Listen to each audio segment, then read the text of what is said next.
আলাইকুম ওয়া রাহমাতুল্লাহি ওয়া বারাকাতুহু। আলহামদুলিল্লাহ ওয়াসসালাতু ওয়াসসালামু আলা রাসূলিল্লাহ।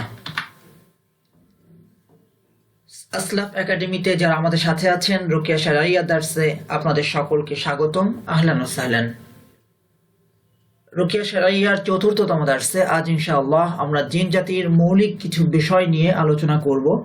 একজন মুমিন হিসাবে অথবা জিনের আসর বা মাসুস শয়তান সম্পর্কে জানার পূর্বে এবং তার ট্রিটমেন্ট বা রুকিয়া শারঈয়া জানার পূর্বে জিন সম্পর্কে যে ধারণাগুলো আমাদের ক্লিয়ার থাকা জরুরি।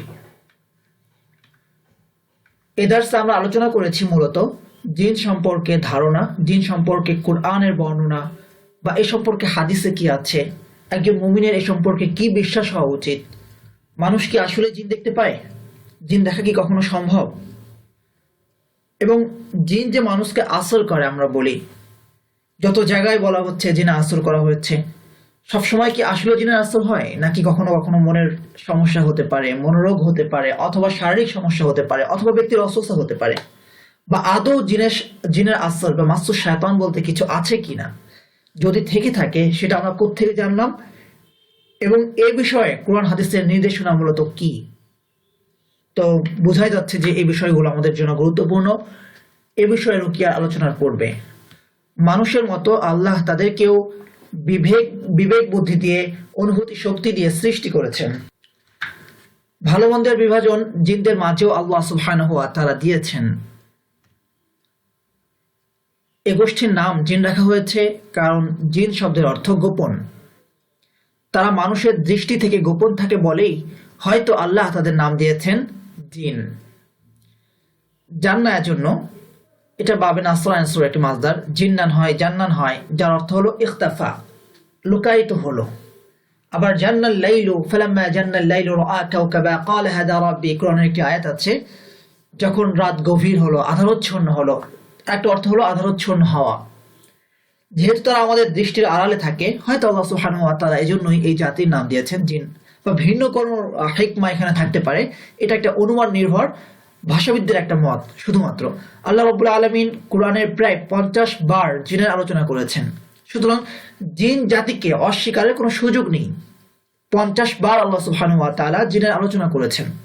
তবে বিষয়টা হলো যে জিন অস্বীকারের সুযোগ নেই, আবার যে কোনো কিছু ঘটলেই যে আমরা জিনের ঘাড়ে দোষ চাপিয়ে দেই তারও কোনো সুযোগ নেই।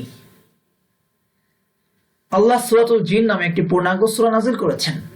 সেখানে জিন জাতির বিভিন্ন বিষয়, যদি এই সূরাটা আপনি পড়েন, আমার সম্পর্কে 2 মিনিট কথা শুনলে কি আমার সম্পর্কে আপনি বুঝবেন না যে আসলে পুরোটা জানা সম্ভব নয়, কিন্তু একটা ধারণা তো পাওয়া যাবে যে এই মানুষটা সম্পর্কে, সে বাঙালি না সে কেমন। ঠিক একইভাবে সূরা জিন পড়লে একটা মৌলিক একটা ধারণা আমাদের চলে আসে জিন জাতি সম্পর্কে। তো যাই হোক, আমরা কোরআন মাজিদের বিভিন্ন জায়গা থেকে কয়েকটি আয়াত আমরা এখানে উল্লেখ করছি যে আসলে জিন জাতি সম্পর্কে আমাদের বিশ্বাসটা কেমন হওয়া চাই। সূরা হিজরের আল্লাহ সুবহানাহু ওয়া তাআলা 27 ও 28 নম্বর আয়াতে বলেছেন, ওয়ালাকাদ খলাকনাল ইনসানা মিন সালসালিম মিন হামাইম মাসনুন ওয়াল জান্না খলাকনাহু মিন ক্বাবলু মিন নারিস সামুম। অবশ্যই আমি মানুষকে সৃষ্টি করেছি শুকনো ঠনঠনে কালচে কাদামাটি থেকে, এবং এর পূর্বে জিনকে সৃষ্টি করেছি উত্তপ্ত অগ্নিশিখা থেকে। তো এখান থেকে আমরা বুঝতে পারি যে জিন জাতিকে আল্লাহ সুবহানাহু ওয়া তাআলা মানুষের পূর্বে সৃষ্টি করেছেন। এই পৃথিবীতে মানুষ আসার পূর্বে আল্লাহ সুবহানাহু ওয়া তাআলা জিন জাতিকে পাঠিয়েছেন, এবং সৃষ্টির ধরন ভিন্ন। জিনের সৃষ্টি আগুন থেকে, মানুষের সৃষ্টি মাটি থেকে। আমি মানুষ ও জিন সৃষ্টি করেছি যেন তারা আমার ইবাদত করে। ওমা খলাকতুল জিন্না ওয়াল ইনসা ইল্লা লিয়াবুদুন, মানুষ এবং জিন জাতিকে শুধুমাত্র এর জন্য সৃষ্টি করেছি যেন তারা আমার ইবাদত করে। ঠিক একইভাবে আল্লাহ সুবহানাহু ওয়া তাআলা সূরা জিনে বলেছেন, জিন জাতিরা, একদল জিন তারা একে অপরের আলোচনা করছিল, সে আলোচনার প্রসঙ্গে তারা একটা কথা বলেছে, সেটা আল্লাহ সুবহানাহু ওয়া তাআলা কোরআন মাজিদে উল্লেখ করে দিয়েছেন। তাদের কথোপকথন সেটা কি, কুন্না তরাইক ইক্তিদাদা আন্না মিন্নাস সালিহুনা মিন্না দুনা যালিক কুন্না তরাইক ইক্তিদাদা, আমাদের মাঝে আছে সৎকর্মশীল এবং আমাদের মাঝে আছে এর ব্যতিক্রম, কেউ সৎ কেউ অসৎ, আমরা ছিলাম বিভিন্ন মত ও পথে বিভক্ত। মানুষকে যেমন আল্লাহ সুবহানাহু ওয়া তাআলা ভালো মন্দের জ্ঞান দিয়ে, হেদায়েত দিয়ে পাঠিয়েছেন, এবং কেউ সৎ, সে বিবেককে, সেই ওহীর জ্ঞানকে ভালো কাজে ব্যয় করেছে, কেউ খারাপ কাজে ব্যয় করেছে, ঠিক একইভাবে জিন জাতির মাঝেও এই বিভক্তি আছে। কারণ আল্লাহ সুবহানাহু ওয়া তাআলা রাসূল প্রেরণ করেছেন জিন ও মানুষ উভয়ের উদ্দেশ্যে। কুরআন দিয়েছেন উভয়কে। পূর্বে বিভিন্ন আসমানি কিতাব জিনদের উদ্দেশ্যে নাজিল হয়েছে। আমরা জিন জাতি সম্পর্কে ততটুকুই বিশ্বাস করব যতটুকু আল্লাহ সুবহানাহু ওয়া তাআলা জানিয়েছেন। তো এই যে যেমন আমি মানুষকে সৃষ্টি করেছি শুকনো ঠনঠনে মাটি থেকে, তার পূর্বে জিন জাতিকে সৃষ্টি করেছি। আচ্ছা, মানুষ সৃষ্টির পূর্বে কি জিন জাতি জানতো যে মানুষ আসবে? আসবে না। সুতরাং এই বিশ্বাস তাদের জন্য জরুরি ছিল না। ইবলিস তো মুমিন ছিল, কিন্তু যখন সে মানুষ সম্পর্কে আল্লাহ সুবহানাহু ওয়া তাআলার কথাকে অস্বীকার করলো, রাদ করলো, তখন সে কাফির হয়ে গেল। ঠিক একইভাবে আমাদের ইমানের যে মৌলিক বিষয়গুলো আছে, আমানতু বিল্লাহি ওয়া মালাইকাতিহি ওয়া কুতুবিহি ওয়া রুসুলিহি ওয়াল ইয়াউমিল আখির, এই যে 6টা অথবা 7টা বিষয় আমরা গণনা করি, কেউ দুটিকে একটা ধরে, কেউ দুটো ধরে। তো এই যে বিষয়গুলো, এগুলো ইমানের মৌলিক বিষয়, ইমান আনতে হবে, না আনলে মুমিন থাকবে না। তো একজন মানুষ জিন সম্পর্কে কিছু জানলোই না, তার কথা ডিফারেন্ট, কিন্তু সে যখন একটি আয়াত জানলো, সে আয়াতকে সে অস্বীকার করলো, জিন সম্পর্কে হোক কিংবা ভিন্ন কোনো বিষয় সম্পর্কে হোক, তখন সে কাফির হয়ে যাবে। সুতরাং কোরআনে এতগুলো আয়াত যখন এলো এবং একজন ডাক্তার জানলো যে জিন সত্য, জিন আল্লাহ সুবহানাহু ওয়া তাআলা সৃষ্টি করেছেন, সে ওটা অস্বীকার করলো, সে কাফির হয়ে যাবে। সুতরাং এই জন্যই জিনের আলোচনাটা একটা গুরুত্বপূর্ণ আকিদার একটা পার্ট। আল্লাহ সুবহানাহু ওয়া তাআলা বলেন আরেকটা জায়গায় ইবলিস সম্পর্কে, সে ছিল জিনদের একজন, সে তার রবের আদেশ লঙ্ঘন করলো। কানা মিনাল জিন্নি ফাফাসাকা আন আমরি রাব্বি, সূরা কাহফ এটা এসেছে 50 নম্বর আয়াতে। নিশ্চয় সেও তার দলবল তোমাদেরকে দেখে এমন ভাবে যে তোমরা তাদেরকে দেখো না। ইন্নাহু ইয়ারাকুম হুয়া ওয়া কাবিলুহু মিন হাইথু লা তারাউনাহুম, এটা সূরা আরাফ নাযিল হয়েছে। এই আয়াত থেকে আমরা জানতে পারি জিন আমাদেরকে দেখতে পারে। আল্লাহ সুবহানাহু ওয়া তাআলা আমাদেরকে এমন একটা পদার্থ দিয়ে বা এমন কিছু বস্তু দিয়ে সৃষ্টি করেছেন যেটা জিনের দেখা সম্ভব, কিন্তু আমাদের পক্ষে জিনকে দেখা সম্ভব নয়। এই আয়াত থেকে বেশ কিছু বিষয় স্পষ্ট হয় যে আসলে কি আমরা জিনকে দেখতে পারি কিনা, বা অনেকে যে দেখে, ছায়া দেখে, অমুক দেখে, তমুক দেখে, সেটা আসলে কি, ইনশাআল্লাহ এ সম্পর্কে আমরা আলোচনা করব। আল্লাহ সুবহানাহু ওয়া তাআলা সূরা আনআমে বলেছেন, ইয়া মাশাআল্লাহ জিন্নি ওয়াল ইনসি, হে জিন ও মানুষ দল, তোমাদের মধ্য থেকে কি তোমাদের কাছে রাসূলগণ আসেননি? আলাম ইয়াতিকুম রাসূলুম মিন ক্বাবলিকুম, আল্লাহ সুবহানাহু ওয়া তাআলা কিয়ামতের দিন জিজ্ঞেস করবেন, আলাম ইয়াতিকুম রাসূলুম মিনকুম, তোমাদের কাছে কি তোমাদের মধ্য থেকে রাসূলগণ আসেননি, যা তোমাদের কাছে আমার আয়াতসমূহ বর্ণনা করত, ইয়াতলুনা আলাইকুম আয়াতি, এবং তোমাদেরকে তোমাদের এই দিনের সাক্ষাতের বিষয়ে সতর্ক করত, ওয়ায়ুনদিরুনাকুম লিকা ইয়াউমিকুম হাদা, তারা বলবে ক্বালু, আমরা আমাদের নিজেদের বিরুদ্ধে সাক্ষ্য দিলাম, শাহিদনা আলা আনফুসিনা। আল্লাহ সুবহানাহু ওয়া তাআলা এই যে এই কাফের, মুমিন এবং জিনদের সম্পর্কে মন্তব্য করছেন, বা আল্লাহ সুবহানাহু ওয়া তাআলা বলছেন আসলে দুনিয়ার জীবন তাদেরকে প্রতারিত করেছিল, গাররাতুহুমুল হায়াতুদ দুনিয়া, এবং তারা নিজেদের বিরুদ্ধে সাক্ষ্য দেবে যে তারা কাফের ছিল, ওয়াশাহিদু আলা আনফুসিহিম আন্নাহুম কানু কাফিরিন। এই আয়াত থেকে স্পষ্ট হয়ে যায় আল্লাহ সুবহানাহু ওয়া তাআলা মানুষ ও জিন জাতি উভয়ের কাছে রাসূল প্রেরণ করেছেন। তো সে কথাগুলোই আমরা বলছি। আমাদের আকীদা কেমন হওয়া উচিত? জিনদের সৃষ্টি করা হয়েছে আগুন দিয়ে। আল্লাহ রাব্বুল আলামিন মানুষ সৃষ্টির আগে জিন সৃষ্টি করেছেন। মানুষ সৃষ্টি ও জিন সৃষ্টির উদ্দেশ্য অভিন্ন, এক আল্লাহ সুবহানাহু ওয়া তাআলার ইবাদত করা। জিনদের কাছেও তিনি নবী ও রাসূল প্রেরণ করেছিলেন। বিচার দিবসে জিন জাতিকে বিচারের সম্মুখীন হতে হবে। জিনের অস্তিত্বের বিশ্বাস ইমানের দাবি। জিন জাতির অস্তিত্ব অস্বীকারী ব্যক্তি মুমিন থাকবে না। জিন সংক্রান্ত আয়াত তার কাছে পৌঁছলো বা ইসলামের বিধান তার কাছে পৌঁছলো, সে অস্বীকার করলো, সে কাফির হয়ে যাবে। সায়েন্স বলছে না, বিজ্ঞান ভিন্ন কথা বলছে, এ ধরনের কথা বলার কোনো সুযোগ নেই। ইবলিস ও তার বংশধররাও জিন, তারা কিয়ামত পর্যন্ত মানুষকে ধোঁকা দেবে। এই যে আমরা বলি শয়তানের ধোঁকায় প্রতারণা করেছি, এরাও জিন। সুতরাং আল্লাহ সুবহানাহু ওয়া তাআলা জিন জাতিকে মানুষকে ধোঁকা দেওয়ার, মানুষকে ক্ষতি করার একটা ক্ষমতা দিয়েছেন। তাই বলে কি যিনি ইচ্ছা করলে মানুষকে ক্ষতি করতে পারে? মানুষ কি এতটাই ভালনারেবল? ইনশাআল্লাহ সে সম্পর্কে আমরা আলোচনা করব। তারা মানুষের রক্তে মাংসে চলতে পারে, এটা আল্লাহ সুবহানাহু ওয়া তাআলা কোরআন মাজিদে হাদিস থেকে আমরা জানতে পারি। তো হাদিসের কয়েকটি হাদিস আমরা পড়ছি।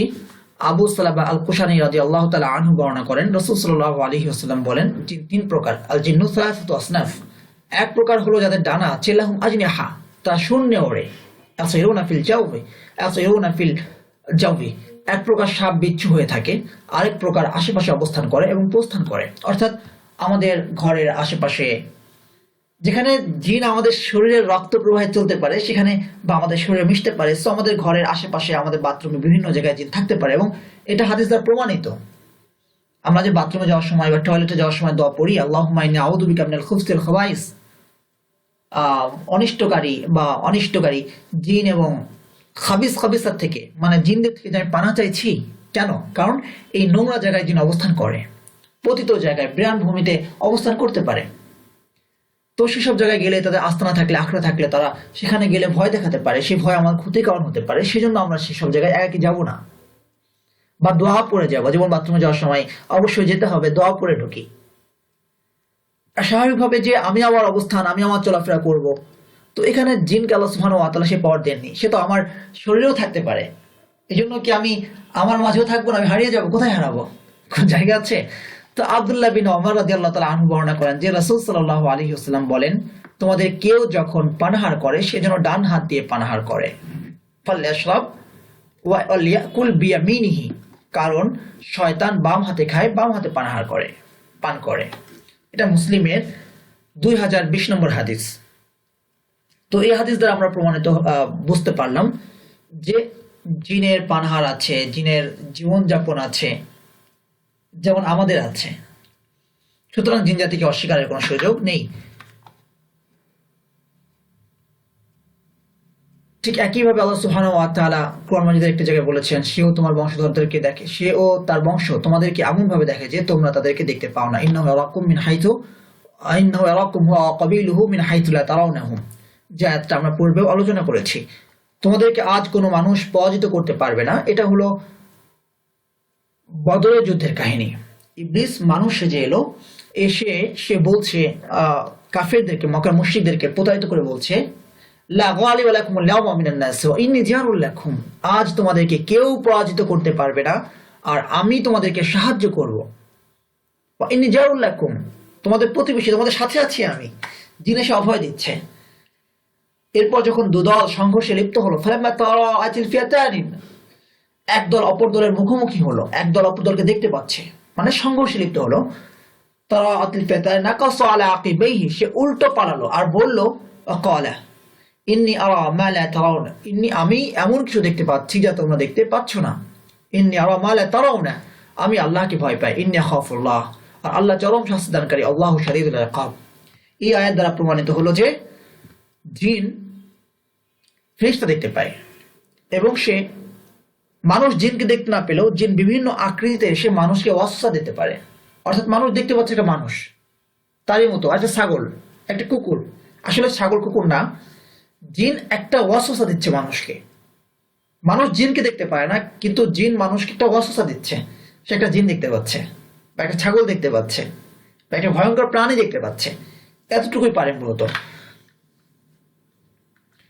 মাসুর শয়তান বা জিনের আসর সম্পর্কে, আদৌ মাসুর শয়তান বা জিনের আসর সম্ভব কিনা এই সম্পর্কে ইনশাআল্লাহ আমরা আলোচনা করব। স্মরণ করো আমার দাস আইয়ুবকে, যখন সে তার রবকে ডেকে বলল, শয়তান তোমাকে স্পর্শ করেছে এবং এই স্পর্শ কষ্ট ও আযাবের। উযকুর আবদানা আইয়ুব ইয নাদা রাব্বাহু আন্নী মাসসানি আশ-শায়তানু বিনুসবিন ওয়া আযাব। এই আয়াত দ্বারা একদম স্পষ্ট হয়ে যায় নবী আইয়ুব আলাইহিস সালামকে পর্যন্ত শয়তান মাস করেছিল। যে মাসের কারণে বা যে আসরের কারণে তিনি কষ্টে পতিত হয়েছিলেন, তিনি অসুস্থ হয়েছিলেন, তিনি আল্লাহ সুবহানাহু ওয়া তাআলার কাছে দোয়া করছেন, যা তিনি কুরআন মাজিদে স্পষ্ট করে বলে দিয়েছেন। সুতরাং মাসুর শয়তান পসিবল, যার দ্বারা রোগ হতে পারে, মানুষের ক্ষতি হতে পারে, মানুষ ভীতিগ্রস্ত হতে পারে, জিন মানুষকে আসর করতে পারে, স্পর্শ দ্বারা মস্তিষ্কের বিকৃতি ঘটাতে পারে, জিন মানুষের উপর ভর করতে পারে, তাকে প্রভাবিত করতে পারে, তার স্বাভাবিক কাজকর্ম ও আচার ব্যবহারকে ব্যাহত করতে পারে। তবে মানে এ নয় যে সমাজে প্রচলিত জিনে ধরা, বোবা ধরা, বাতাস লাগা বা ঘাড়ে জিন থাকার সমস্ত কাহিনী সত্য। বাচ্চাকে নিয়ে বাইরে বের হয়েছি, জিনে নজর লাগতেই পারে, কিন্তু তার মানে এই নয় যে বাচ্চা ঘরে এসে কান্নাকাটি করা মানেই তার বাতাস লেগেছে। হ্যাঁ, বাতাস লাগতে পারে, ঠান্ডা লাগতে পারে সেখান থেকে, এর মানে এই নয় যে শীত সম্পূর্ণ জিনের। এটা লক্ষ্য রাখতে হবে। বোবা ধরার সায়েন্টিফিক কিছু ব্যাখ্যা আছে। জিন যেমন মানুষকে জাগ্রত অবস্থায় আক্রান্ত করতে পারে, ঘুমের অবস্থায় আক্রান্ত করতে পারে, কিন্তু কিছু কিছু মানুষ আছে শুধু ঘুমের সময় তার বোবায় ধরে। এর মানে কি সবসময় জিনের আসর? না, এটা স্বপ্নও হতে পারে বা ভিন্ন কিছু হতে পারে। এই সম্পর্কে আমরা আলোচনা করব বিস্তারিত যখন এই বিষয়গুলো আলোচনা করব। তবে জিনের আসরও সত্য সেটাও হতে পারে। কোনো একটা দিকে আমরা পক্ষপাতিত্ব করব না, পক্ষপাতিত্ব দোষে আমরা দুষ্ট হব না, সব দিকে আমাদেরকে লক্ষ্য রাখতে হবে। আবার কখনো কখনো জিনের আসরের কারণে যেমন মানসিক সমস্যা হতে পারে, ঠিক একইভাবে মানসিক সমস্যা বা সাইকিয়াট্রিক প্রবলেমও হতে পারে। আর যদি শয়তানের পক্ষ হতে কোনো প্ররোচনা তোমাকে স্পর্শ করে, তবে তুমি আল্লাহর আশ্রয় চাও, নিশ্চয় তিনি সর্বশ্রোতা।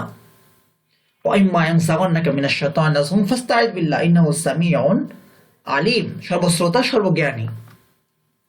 তার মানে বোঝা গেল শয়তানের পক্ষ থেকে প্ররোচনা আসতে পারে, মাস হতে পারে। আর যখন মাস আসবে তখন আল্লাহ সুবহানাহু ওয়া তাআলার কাছেই আশ্রয় চাইতে হবে।